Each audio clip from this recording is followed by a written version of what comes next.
Do all of these streets need to have vehicular traffic on them 100% of the time, even when we don't have a pandemic?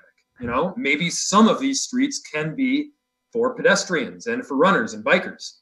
And, I think, that's one of the very few good things that have come out of this, is that it causes you to question the normal modus operandi.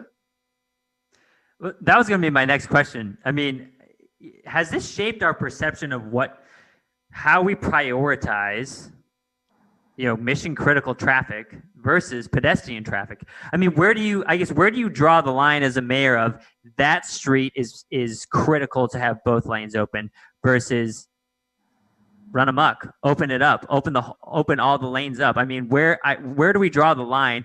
And will this overall shift our perception on how we build traffic flow in our major cities? It could. And if any of you have been outside in the last month, you'll recognize that the air is cleaner. You're able to take deeper breaths, and it's not breathing in a whole bunch of carcinogens and chemicals and pollutants. It's different.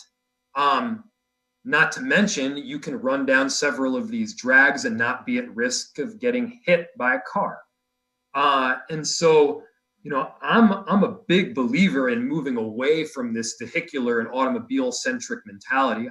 I think that in cities, when you have the ability to get within a relatively short distance to the grocery store, to your job, or to your school, you don't need necessarily to get in your gas-powered car and then spend 25 minutes finding a parking space.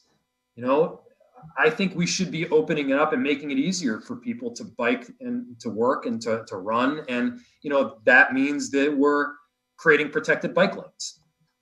That means that we've got spaces for people to walk where they're not concerned about getting walloped. And, it's always a balance. I'm not of the false impression that like every single person out there can walk or run. We got seniors, got people who have some form of disability, and they need to be able to take either public transportation or an automobile. Like I know that.